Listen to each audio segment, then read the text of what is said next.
Joining us from Capitol Hill is Senator Jack Reed of Rhode Island and a member of the Senate Banking Committee, which is holding a hearing into Wells Fargo this coming Tuesday. Senator, a pleasure to have you with us. Thank you very much. Already the company has reacted very strongly. They fired 5,300 people, managers of people who simply work at the branch. They've eliminated the compensation system that incented people to open up all of these accounts and cross-sell products. The CFO at a conference today said they're going to spend $50 million on monitoring and controls.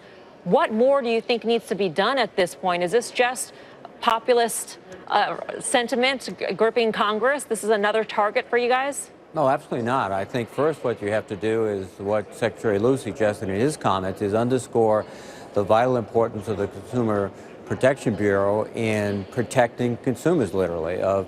Without their efforts, without the efforts of local California authorities, thousands of customers would have been duped.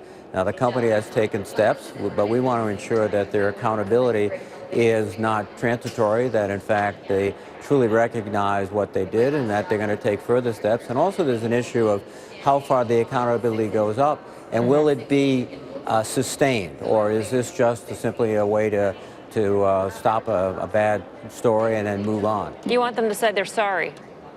No, I want them to say, frankly, what they did, explain it to it, how they found out, how they weren't aware of it before it was brought to their attention. What about their incentive structure? Did this contribute to this behavior? Has that structure been changed?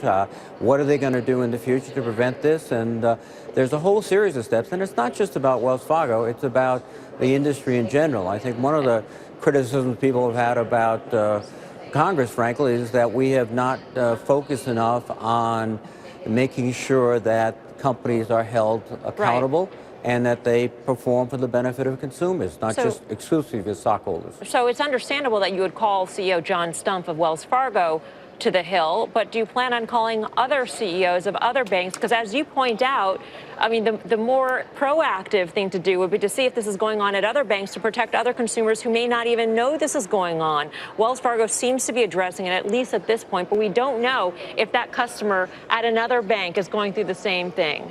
Well, first of all, by calling attention to it, the industry is aware that we are taking this not routinely, but taking it very seriously. And second, I'd like to see Rich Cordray and the Comptroller of Currency up here, because they could comment upon what their perception is in general of the rest of the industry. So it's not just the CEO of Wells Fargo. I think it's getting a panel that will focus wider than just one institution, because we don't want this to be something that we've found a shortcoming in one institution, but it's persistent in others.